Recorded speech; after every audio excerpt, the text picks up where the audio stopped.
tell you about what I think about impromptu speaking off the cuff as a demonstration of how it's done. Let's see, how do you add a new slide? Oh my God.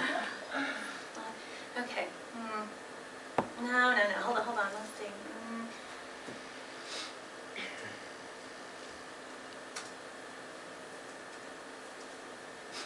I'm not really going to do that to you. That would be really painful. We know that impromptu speeches often go horribly wrong, like this. And it's embarrassing, and it wastes other people's time. So when you give an impromptu speech, you want to try to practice what you can ahead of time. You can't prepare for the topic because by the very nature of impromptu, you don't know what you're going to be talking about. But there are certain strategies that you can use to help you be organized, professional, concise, and informative. This talk is a prepared speech from the Better Speaker series, and they've given me these wonderful slides so that you don't have to watch me type. And the first slide talks about what you should do when you're faced with a question, your topic of what you're going to speak on. And I've come up with an example of a topic that'll help guide us through the steps. And the topic is this. Many of us have investments in real estate that have been going really poorly. Given that the housing crisis will continue indefinitely, what other investments do you recommend? What would you do if faced with that question? The first thing to do is to listen. It's very tempting to interrupt someone when they say something you don't believe. Say you don't believe that the housing crisis will continue indefinitely. You might want to say, but, and that's the wrong thing to do. You should let the person who's asking their question get through their question. You should really listen to what they're saying. And there are a couple reasons for that. One of them is just to set the tone of respect. When you're talking, I'm going to listen, and then hopefully, when I'm talking, you're going to listen. So it's a nice way to set the stage of how your interaction is going to go. The other reason to listen is so that you can incorporate what you hear into your answer. So if you listen to the question carefully, the real point is, what investments do you recommend? If you didn't listen carefully to the whole question, you might miss that part, and you might start talking about real estate, and that's maybe not really the point of the question. Listening gives you a better chance of responding on target. The next thing to do is really important. It's pause. That gives you a chance to absorb what the question is, to think about it, to formulate a response. And it also gives everybody else in the room a chance to do the same thing. The person who's asking the question knows ahead of time what they're going to ask, and their head's in that space, and they're thinking about the topic of their question, but other people who are present might not be. So when you pause, you give everybody a chance to get on the same page and think about the same topic. Confirm. This is an important one. You want to make sure that when you start talking, you're talking about the right thing. So if I'm not sure what the question is, I might restate it and say, so you want to know about how to invest your money now. Is that right? And if that isn't really what the person's after, they'll correct you then. Confirming, again, puts everybody on a level playing field so they all know what you're talking about. Tell your response to the topic. And this is really the guts of the impromptu talk. This is where you have a chance to answer the question that's been asked or address the topic that's been raised. And there are two main heuristics to use when you're at this stage. Be enthusiastic. You want to put some energy into your response.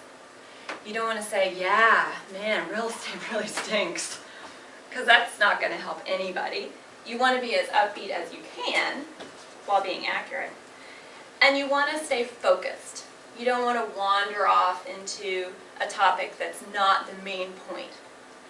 Like, it's so important to make investments because retirement is expensive and it's coming right up. That isn't necessarily what the question was about, and you want to stay focused on the topic at hand. And the last stage, end. Don't go on and on.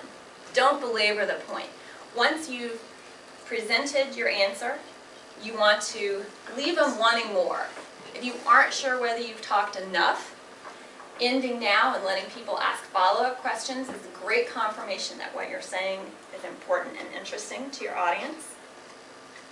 You don't want to repeat yourself too much. Recapping your main points is a good idea. In real life, you don't always have the timer light, unfortunately. You want to emphasize your main point, smile, and make eye contact with the person who asked you the question. And that's a nice way to wrap up, to let them know. Instead of saying, Madam Question Answerer, just smile and move on. Really, in this stage, telling is the hardest step. That's where all the meat happens. That's when you really have to produce something. And the next slide tells you about some strategies that you can use to formulate your response. The first approach to your question is to express an opinion. I really think that pork belly futures are the way to go in investment these days. And then you want to follow up with a couple of reasons to support your answer. People may not have a lot of money, but everybody loves a good pork belly. Something like that. The next strategy is to talk about cause and effect. Well, the housing crisis happened because people overextended and got into too much debt. So when people are in debt, what do they need? They need debt advisors. I think investing in a debt advice company would be a really great way to invest your money. I don't really believe that, but... And then breaking down into components. This is another approach to a question. You might say, well, if you want to think about how to invest your money, you should start with a plan of priorities. And write out your priorities, how long you want to have your money invested, and that's going to guide how you choose your next investment. Sort of breaking it down for people so they can follow along. And the final strategy I want to talk about is discussing the past, present, and future. This is a good strategy for people who want to see the long view. You can't tell what's going to happen in the future, but if you look to the past, that might help you. So you can say, well, there was a housing crisis back in the 50s, and after that recovered, the housing market boomed back better than ever. So maybe housing and real estate is an okay investment after all. So you can look to the past.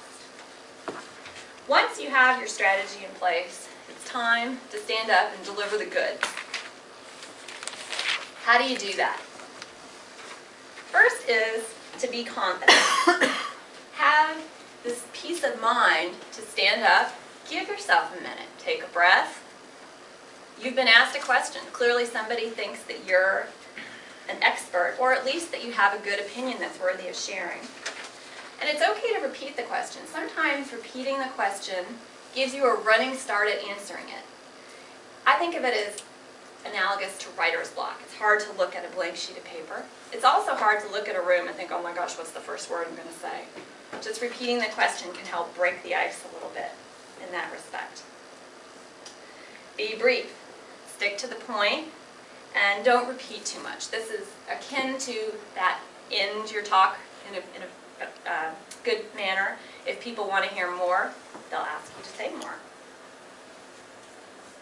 And be sincere. You want people to walk away feeling like they really know what you think as a speaker. One of the worst things you can do is stand up and say, gosh, someone's asked my opinion, I better come up with something. I don't really know about real estate. I don't know anything about investment, but I need to say something. Sometimes the best thing to say is, that's a great question and I don't know the answer. That can leave people with some confidence that they can trust when you actually do come up with something. Thank you, Mr. Tyson.